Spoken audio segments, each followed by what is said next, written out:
Hello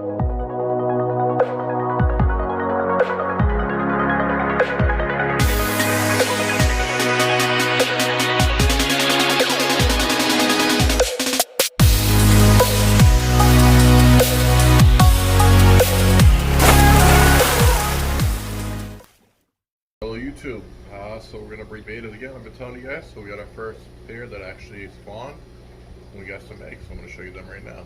This is the male. That's the female. The male is like an avatar. Well, he did look more like an avatar, but since I got him, he's colored up a lot more. So apparently he carried that koi gene. And this is the female right here. So we're gonna pull her out now because she don't look to have any more eggs. And then we come over here.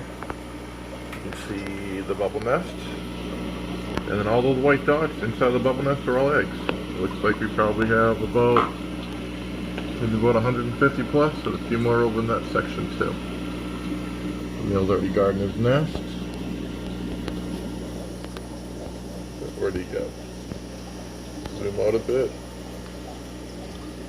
There he is. He's up over there hiding in the bushes or the shrubs.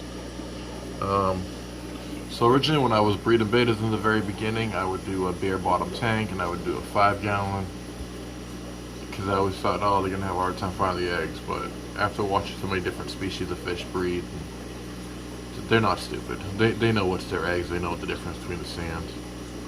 I don't see any eggs down their bottom right there.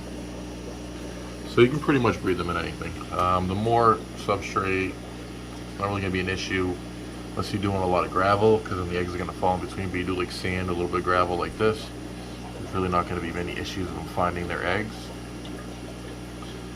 So I just essentially conditioned them for about a couple weeks, fed her a lot. So before I also would float them, the females in the tanks for a while. But where I had a 20-gallon, we had a bunch of plants in here, I didn't do any floating. I just threw her in. As you can see, looking at her, she's not beat up in any way. You want to make sure they're about the same size when they do spawn. And I found another thing too when I breed betas is you want to make sure their aggression levels are compatible. And by what I mean by that essentially is if the female's way too aggressive, she can kill the male. Or if the male's way too aggressive, he can kill the female. So you want to have them essentially right around the same level of aggression. You know, more docile male with a more docile female, I've learned been better. Usually when a male's a lot docile, he tends not to breed. So you need to have that aggression to a certain extent. It don't have to be insane, but just enough where he's dominant enough to want to breed her. So now these are going to take probably about 3 days to hatch out, judging from how white they are. These are freshly laid eggs. So we're going to let them be. Now I'll probably do another update video in the next 3 or 4 days once we start getting some hatchings. Maybe I'll let them free swim. Come over here to these polar convicts.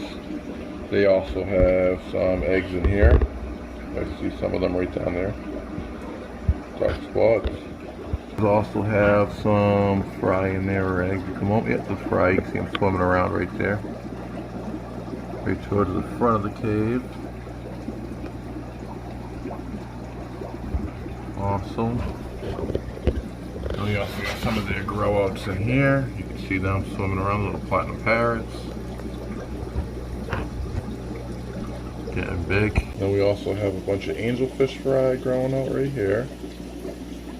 See the parents. I just gave them some brine and I gave the baby some baby brine. They're at that point now where they're going to start eating. Yeah.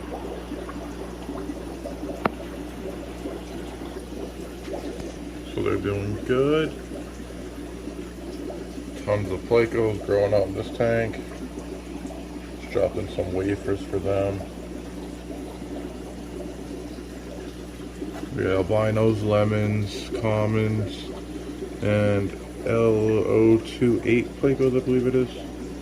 Kind of look like a peppermint pleco. So we got a bunch of baby cories growing out.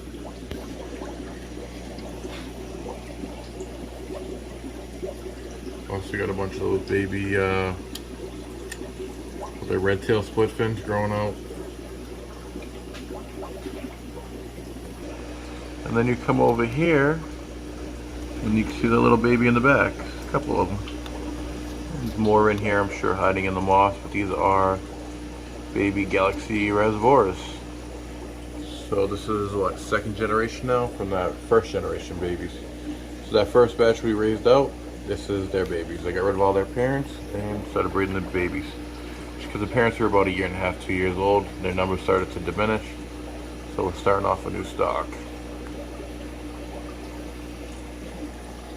A couple more over here I see. Just float around.